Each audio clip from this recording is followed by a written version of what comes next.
दोस्तों, एक बार की बात है, महात्मा बुद्ध और आनंद समुद्र के तट पर टहल रहे थे। तभी महात्मा बुद्ध आनंद से पूछते हैं, आनंद, क्या तुम समुद्र में उठने वाली और समुद्र में विलीन होने वाली इन लहरों को देख रहे हो? इस पर आनंद ने बड़ी विनम्रता से हाँ में सर हिलाते हुए महात्मा बुद्ध के इस प्रश्न का जवाब दिया। तभी महात्मा बुद्ध आनंद से कहते हैं, आनंद, जन्म और मृत्यु लहरों की भांति है। लहरें लंबी भी होती हैं और छोटी भी। लहरें ऊंची भी उठती हैं और लहरें नीचे भी गिरती हैं, किंतु उनका जल जल ही रहता है। जल के बिना लहरों का बनना संभव ही नहीं है। ये लहरें ही हैं जो फिर से लौटकर पानी बन जाती हैं। लहरें ही जल है और जल ही लहरें हैं। हालांकि ये लहरें उठती हैं, गिरती हैं, किंतु रुकती नहीं हैं। और यदि ये लहरें ये स्वयं ही जान जाएं कि यही जल है, तो जन्म और मृत्यु की धारणाओं से ये पार पहुंच जाएंगी। फिर उन्हें जन्म और मृत्यु की चिंता ही नहीं रहेगी और फिर ना ही किसी बात का कोई दुख रहेगा। महात्मा बुद्ध की ये सारी बातें आनंद को समझ नहीं आ रही थी, क्योंकि आनंद को उनके साथ जुड़े हुए अभी केवल कुछ ही समय बीता था, जिस कारण उसके मन में तरह तरह के सवाल उठ रहे थे। तभी आनंद महात्मा बुद्ध के सामने अपने दोनों हाथ जोड़कर महात्मा बुद्ध से कहता है, हे बुद्ध, आप जो कह रहे हैं वह तो बिल्कुल सत्य है।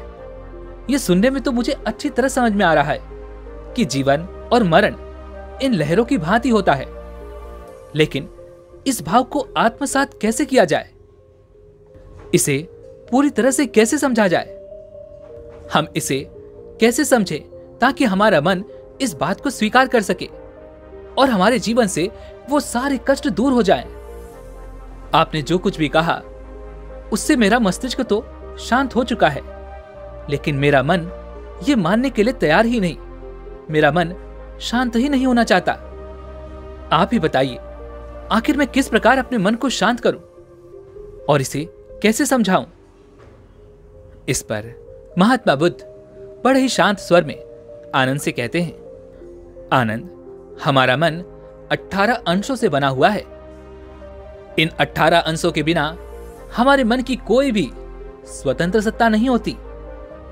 और जब तुम इन 18 अंशों को भली भांति समझ जाओगे, तब तुम अपने मन के गुलाम नहीं रह जाओगे, बल्कि ये मन तुम्हारा गुलाम बन जाएगा और तुम इसके मालिक बन जाओगे। इसकी लगाम तुम्हारे हाथों में होगी। उसके बाद तुम्हें अपने मन के पीछे भागने की कोई जरूरत नहीं पड़ेगी, बल्कि यह मन तुम्हारे पीछे भागना शुरू कर देगा। तुम जैसा चाहोगे ये वैसा करना शुरू कर देगा। तुम जहां चाहोगे ये वहां तुम्हारे साथ ही होगा। आगे महात्मा बुद्ध आनंद को समझाते हुए कहते हैं, आनंद, इन 18 अंशों में सबसे पहले 6 इंद्रियां होती हैं और 6 इन इंद्रियों के विषय होते हैं और इन इंद्रियों के द्वारा जन्म लेने वाली चेतनाएं भी होती हैं। और ये 6 इंद्रियां हैं दृष्टि, सुनने की शक्ति, सूंघने की शक्ति, स्वाद, काया, चेतना और मनश्चेतना। और इन 6 इंद्रियों के विषय होते हैं रूप, ध्वनि, गंध, स्वाद, स्पर्श और चित्त के विषय। और जो 6 चेतनाएं इन इंद्रियों के कारण जन्म लेती हैं वो कुछ इस प्रकार हैं: देखना, सुनना, स्वाद लेना, स्पर्श करना और समझना। इन 18 अंशों के बिना हमारा कोई मन नहीं होता और ये 18 अंश जन्म, मृत्यु और परिवर्तनशीलता से बंधे होते हैं। इसीलिए मैं हमेशा लोगों को यही समझाता हूं और यही ज्ञान देता हूं कि मन नाना प्रकार की भावनाओं का एक संग्रह है, जिसकी प्रकृति है परिवर्तनशीलता। आगे महात्मा बुद्ध आनंद को समझाते हुए कहते हैं, आनंद, तुम इतना तो जरूर समझ चुके होगे कि हमारा मन इन 18 अंशों से मिलकर बना होता है, लेकिन तुम्हें यह भी बात समझनी बहुत आवश्यक है कि इन अंशों को जो भी स्वाद मिल जाता है, इन्हें जिस भी वस्तु में मजा आ जाता है, वही हमारे मन से बंध जाता है और हमारा मन उसी का गुलाम हो जाता है। इसे तुम कुछ इस तरह से भी समझ सकते हो। मान लो कि गर्मियों का मौसम है और अचानक तुम्हें कहीं से ठंडी हवा का झोंका लगता है। तुम समुद्र के किनारे टहल रहे हो और तुम्हारे चेहरे पर ठंडी ठंडी हवा की बौछार पड़ने लगी हो। इससे वह हवा तुम्हारी काया को स्पर्श करेगी और तुम्हें आनंद मिलेगा, और उस आनंद को पाने के लिए तुम्हारा मन हमेशा तैयार रहेगा। और यही कारण है कि तुम्हारा मन इस प्रकार से गुलाम होता चला जाता है कि वह उस आदत को, उस गंध को, उस स्पर्श को छोड़ना ही नहीं चाहता, क्योंकि उसे वह चीज अच्छी लग रही है, उसे उसमें मजा आ रहा है। और जहां पर भी हमारे मन को आनंद आने लगता है, मजा आने लगता है, वह उस चीज, उस गंध, उस वस्तु का गुलाम बनकर रह जाता है। तभी आनंद महात्मा बुद्ध से प्रश्न करते हुए कहते हैं, हे तथागत, मैं इतना तो जरूर समझ चुका हूं कि मन सत्ता रहित होता है और उसकी अपनी कोई सत्ता नहीं होती। बिना इंद्रियों के विषय के उसका कोई अस्तित्व नहीं होता।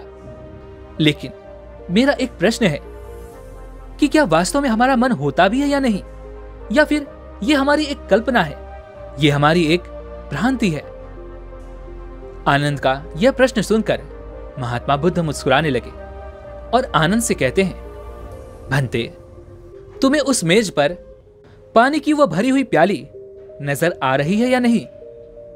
इस पर आनंद हां में सर हिलाते हुए महात्मा बुद्ध के इस प्रश्न का जवाब देते हैं। तभी महात्मा बुद्ध एक बार फिर आनंद से कहते हैं, भंते, वह प्याली खाली है या भरी? इसका जवाब देते हुए आनंद महात्मा बुद्ध से कहते हैं, हे बुद्ध, उस प्याली में पानी भरा हुआ है। तभी महात्मा बुद्ध आनंद से कहते हैं, जाओ और इस प्याली को यहां ले आओ और बाहर ले जाकर उसे खाली कर दो। आनंद ने महात्मा बुद्ध की बात मानी और उन्होंने बिल्कुल वैसा ही किया। आगे महात्मा बुद्ध ने मेज पर रखी हुई उस खाली प्याली को उठाकर उलट दिया और फिर आनंद से कहते हैं, आनंद, अब बताओ, ये प्याली भरी है या खाली? इस पर आनंद जवाब देते हुए कहते हैं, हे बुद्ध, अब यह प्याली खाली है। तभी महात्मा बुद्ध आनंद से कहते हैं, भंते, ये प्याली भले ही पानी से ना भरी हो, किंतु वायु से अवश्य भरी हुई है, और यह बात तुम भूल गए। खाली होने का अर्थ किसी चीज से खाली होना और भरे होने का अर्थ किसी चीज से भरे होना है। और ठीक इसी प्रकार इस समय यह प्याली पानी से खाली है, किंतु वायु से भरी हुई है। आगे महात्मा बुद्ध आनंद से कहते हैं, भंते, प्याली का खाली होना या भरा होना इस बात पर निर्भर करता है कि प्याली तो यहां पर मौजूद है, क्योंकि प्याली के बिना खाली होना या भरा होना यह संभव ही नहीं है। तभी आनंद महात्मा बुद्ध के सामने दोनों हाथ जोड़कर महात्मा बुद्ध से कहते हैं, हे बुद्ध, इसका अर्थ यह हुआ कि हमारे मन में नाना प्रकार के विचार चलते रहते हैं, हमारे मन में तरह तरह की इच्छाएं उठती रहती हैं, तो इसका अर्थ तो यह हुआ कि हमारा मन वास्तविकता में होता है। इस पर महात्मा बुद्ध मुस्कुराने लगे और आनंद से कहते हैं, भंते, शब्दों के इस जाल में मत फंसो। मन का अस्तित्व इतना सूक्ष्म है कि उसे सामान्य अवधारणा से समझा नहीं जा सकता। उसका अस्तित्व ऐसा ही है जैसा कि शून्यता का होता है। आगे महात्मा बुद्ध आनंद से कहते हैं, भंते, अभी हमने भरी और खाली प्याली के बारे में चर्चा की। हमने ये भी समझ लिया कि मेज पर रखी हुई प्याली जल से खाली है, किंतु यदि हम गहराई से देखने का प्रयास करें तो यह भी पूर्णतः सत्य नहीं है, क्योंकि आनंद, जिन तत्वों से प्याली का निर्माण हुआ है, क्या उनमें आप जल तत्व की विद्यमानता नहीं देख सकते? तभी आनंद महात्मा बुद्ध से कहते हैं, हे बुद्ध, यह प्याली बनाने के लिए कुम्हार ने भी तो मिट्टी को साना होगा और उसमें पानी भी मिलाया होगा। तभी महात्मा बुद्ध आनंद से कहते हैं, तुमने बिल्कुल ठीक कहा। यदि हम गहराई से देखें तो प्याली में जल तत्व विद्यमान है, हालांकि हमने पहले कहा था कि प्याली जल से खाली है, इसीलिए प्याली की विद्यमानता जल की विद्यमानता पर भी पूरी तरह से निर्भर है। तभी महात्मा बुद्ध आनंद से एक और प्रश्न करते हुए कहते हैं, आनंद, क्या तुम इस प्याली में अग्नि वस्तु को देख पा रहे हो? इसका जवाब देते हुए आनंद महात्मा बुद्ध से कहते हैं, हे बुद्ध, इसे पकाने के लिए अग्नि तत्व जरूरी है। बिना गर्मी या बिना अग्नि के इस प्याली को पूरी तरह से निर्मित नहीं किया जा सकता। तभी आगे महात्मा बुद्ध आनंद से कहते हैं, तुम इसमें और क्या क्या देख पा रहे हो? आनंद जवाब देते हुए कहते हैं, हे बुद्ध, मैं इसमें वायु तत्व को भी देख सकता हूं। वायु ना होती तो अग्नि ना जलती और ना ही वो कुम्हार जीवित रह सकता था। मैं इसमें कुम्हार के कुशल हाथों की कारीगरी, उसके चेतना, उसकी भट्टी, वह पेड़ जिससे वह लकड़ी आए ताकि वह भट्टी जल सके, वर्षा, धूप, पृथ्वी जिससे वह पेड़ उगते हैं, उन सबको देख पा रहा हूं। हे बुद्ध, परस्पर अवलंबित उन हजारों तत्वों को मैं देख पा रहा हूं जो इस प्याली का अस्तित्व बनाने में योगदान देते हैं। इस पर महात्मा बुद्ध मुस्कुराते हुए आनंद से कहते हैं, बहुत सुंदर। आनंद, प्याली पर ध्यान करने से हम उन सभी तत्वों को देख सकते हैं जो उसके भीतर और बाहर विद्यमान होते हैं। तुम्हारे अपनी स्वयं की चेतना भी उनमें से एक तत्व है। यदि तुम गर्मी सूर्य को लौटा दो, मिट्टी पृथ्वी को लौटा दो, जल सरिता को लौटा दो, कुम्हार को उसके माता पिता को लौटा दो और लकड़ी को वन के वृक्षों में लौटा दो, तो क्या प्याली का अस्तित्व संभव है? आगे महात्मा बुद्ध आनंद से कहते हैं, आनंद, मैं तुम्हें यही बात तो समझाने की कोशिश कर रहा हूं कि स्वतंत्र रूप से प्याली का कोई अस्तित्व है ही नहीं। और यही बात हमारे मन पर भी लागू होती है। हमारे मन का स्वतंत्र रूप से कोई अस्तित्व नहीं है। इसका अस्तित्व तो तभी बनता है जब हमारी इंद्रियां कार्य करती हैं। हमारी आंखों से देखा हुआ किसी भी प्रकार का कोई सुंदर रूप हमारे मन में उतर जाता है और वह हमारे मन को भा जाता है। ठीक इसी प्रकार अच्छा स्वाद, अच्छे शब्द, अच्छा गीत हमारे मन में हमारी इंद्रियों के द्वारा ही प्रवेश करते हैं और वो हमारे मन में अपनी सत्ता स्थापित कर लेते हैं। आगे महात्मा बुद्ध आनंद से कहते हैं, किंतु आनंद, यदि एक व्यक्ति अपनी इंद्रियों के प्रति सजग रहे, जागरूक रहे, वह पूरी ध्यानपूर्वक अपनी इंद्रियों पर नजर रखे, तो वह अपनी इंद्रियों के द्वारा उसके मन में प्रवेश करने वाले उन विषयों को देख पाएगा जिससे उसका मन गुलाम होता जा रहा है और वह उन पर नियंत्रण भी कर पाएगा। किंतु जो व्यक्ति होश में है ही नहीं, वो अपने मन के लिए तरह तरह प्रकार की बेड़ियां बनाता रहता है और उसे कभी समझ ही नहीं पाता कि उसका मन आखिर इतना दुखी क्यों है, वह अपने मन का गुलाम क्यों है। इंद्रियों के द्वारा जो भी विषय हमारे मन में प्रवेश करते हैं, उनका विश्लेषण हमारी बुद्धि के द्वारा होता है। लेकिन अगर हमारी चेतना सोई हुई होती है तो हमारी बुद्धि भी व्यर्थ हो जाती है, वह सही तरह से कार्य नहीं कर पाती और हमारी बुद्धिमत्ता भी धरी की धरी रह जाती है। किंतु वहीं पर यदि हमारी चेतना सजग है, हमारी बुद्धि जागरूक है, तो हम यह देख पाते हैं और यह महसूस भी कर पाते हैं कि जीवन का कोई भी अनुभव शाश्वत नहीं रहता। वो हमें केवल तब तक आनंद देता है जब तक उस विषय का अस्तित्व हमारे मन में बना रहता है। उदाहरण के लिए, जब तुम कुछ मीठा खाते हो तो वह तुम्हें तब तक आनंद देता है जब तक उसका स्वाद तुम्हारी जीवा पर है, तुम्हारे मन पर है। लेकिन जैसे ही वह पूरी तरह से खत्म होता है तो उसका आनंद पूरी तरह से समाप्त हो जाता है और फिर हमारे मन के पास भी हमें आनंद देने के लिए कुछ नहीं रह जाता और सारा मजा वहीं पर खत्म हो जाता है। किंतु समस्या यहीं पर उत्पन्न होती है, क्योंकि हमारी इंद्रियां मन को इस स्वाद में बांधने की कोशिश करती हैं और वो बार बार इस स्वाद को उसे याद दिलाने की कोशिश करती हैं कि वह फल कितना मीठा था, कितना स्वादिष्ट था। और इसी कारणवश हमारा मन उस मीठी चीज के लिए भागने लगता है। उस चीज के प्रति हमारे मन में लालच पैदा हो जाती है।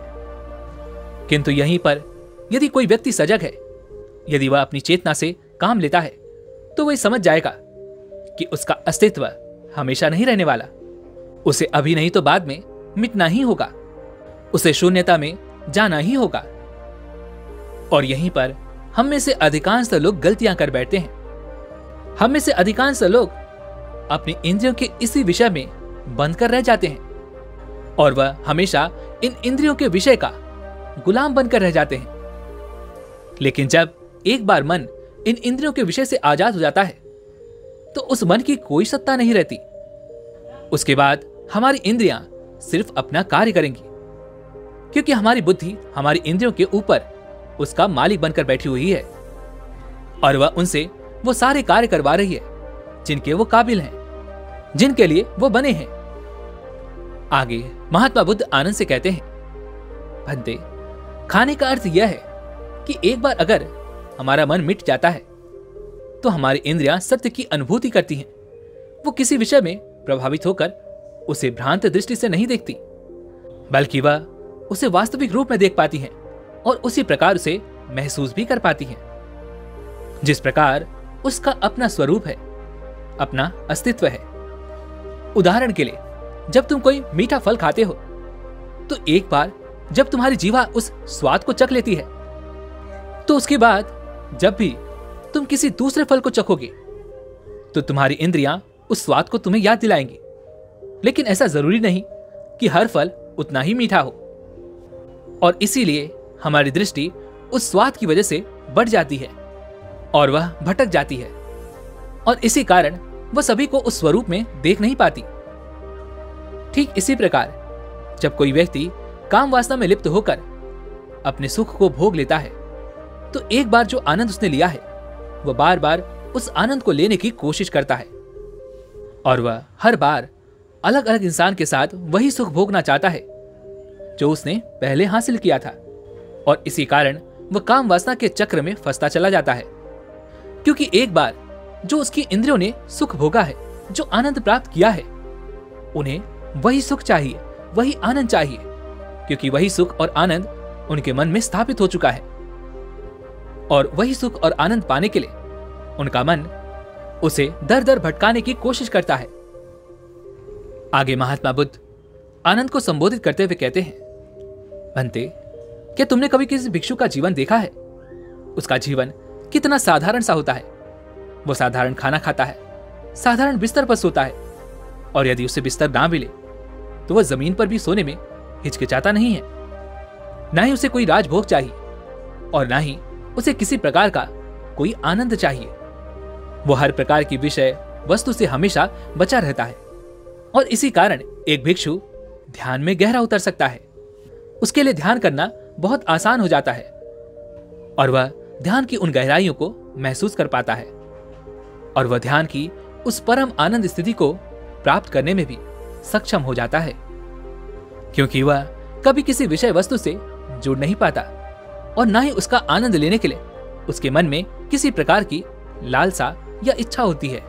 उसे इस बात का भली भांति ज्ञान होता है कि वह हर प्रकार की विषय वस्तु से एक सीमित समय तक ही आनंद ले सकता है। लेकिन परमानंद वह स्थिति है जो किसी भी विषय वस्तु से जुड़ा हुआ नहीं रहता, जो शाश्वत होता है, जो सत्य होता है। लेकिन वो परमानंद तभी शाश्वत हो पाता है जब हमारा मन मिट जाता है। आगे महात्मा बुद्ध आनंद से कहते हैं, भंते, तुमने कई लोगों से सुना होगा कि इस काम में हमारा मन नहीं लगता, आखिर मैं क्या करूं? यहां पर वास्तविकता यह है कि जब हमारा मन मिट जाता है तो उसे हर काम में वही आनंद मिलता है जो उसे उसके रुचिपूर्ण कार्य में मिलता है, जो उसे अपने रुचिपूर्ण कार्य करने में मजा आता है। वही आनंद वह हर काम में महसूस करने लग जाता है। लेकिन यह तभी संभव है जब हमारा मन पूरी तरह से मिट जाए, जब वो परमानंद की वह स्थिति को प्राप्त कर ले। और मन तभी मिट सकता है या परमानंद को तभी प्राप्त कर सकता है जब हम अपने इंद्रियों के विषय के प्रति पूरी तरह से सजग रहें, पूरी तरह से होश में रहें, जागरूक रहें और अपनी इंद्रियों पर ध्यान दें। तभी आनंद महात्मा बुद्ध से एक और प्रश्न करते हुए कहते हैं, हे बुद्ध, जो कुछ भी आपने कहा वह मैं सब कुछ समझ चुका हूं, लेकिन अब मुझे यह समझ नहीं आ रहा कि मैं अपने इंद्रियों के प्रति किस प्रकार सजग रहूं। क्या आप इसके लिए कोई मार्ग मुझे दिखा सकते हैं? इस पर महात्मा बुद्ध मुस्कुराते हुए आनंद से कहते हैं, भंते, ध्यान करो। ध्यान से ही तुम अपनी चेतना के बारे में जान सकोगे, अपने इंद्रियों को अपने वश में कर सकोगे और अपने मन पर विजय प्राप्त करके परम आनंद की प्राप्ति कर सकते हो। आगे महात्मा बुद्ध आनंद से कहते हैं, भंते, जब तुम ध्यान करोगे तो अपनी इंद्रियों के प्रति पूरी तरह से सजग रहना। तुम्हारे कान क्या सुन रहे हैं, तुम्हारी त्वचा कैसा महसूस कर रही है, और सभी इंद्रियों के प्रति इसी प्रकार जब तुम सजग रहोगे तो तुम्हें पता चल जाएगा कि तुम्हारे मन में किस प्रकार के विषय आ रहे हैं, तुम्हारे मन में किस प्रकार के विषय प्रवेश कर रहे हैं, जिससे तुम उन विषयों के बारे में अच्छी तरह से समझ पाओगे, उन्हें जान पाओगे और उन्हें खत्म करने के लिए, उन्हें सही दिशा देने के लिए अपने आप को एक सही निर्देश दे पाओगे। इतना कहकर महात्मा बुद्ध शांत हो गए और आनंद भी अब ध्यान की महत्वता को समझ चुका था। वह यह समझ चुका था कि हमारे मन का अस्तित्व सचमुच होता है, हालांकि यह स्वतंत्र नहीं है, यह हमारी इंद्रियों पर निर्भर होता है और उन्हें किस प्रकार शांत करना है, अपने मन पर किस प्रकार नियंत्रण पाना है, यह भी महात्मा बुद्ध के इस उपदेश से आनंद को अच्छी तरह समझ में आ चुका था। उसके बाद महात्मा बुद्ध और आनंद दोनों ही ध्यान में लीन हो गए।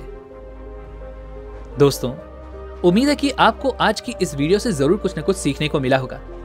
वैसे आपने आज की इस वीडियो से क्या सीखा वो मुझे आप कमेंट में जरूर बताइएगा, और इसी के साथ में उम्मीद है कि आपको आज की ये वीडियो जरूर पसंद आई होगी। तो इस वीडियो को लाइक और अपने दोस्तों के साथ शेयर भी जरूर कीजिएगा, और हमें ऐसे ही सपोर्ट करने के लिए चैनल को सब्सक्राइब और घंटी बटन को जरूर दबा दीजिएगा। चलिए मिलते हैं अगली वीडियो में, तब तक के लिए अपना ख्याल रखें। धन्यवाद।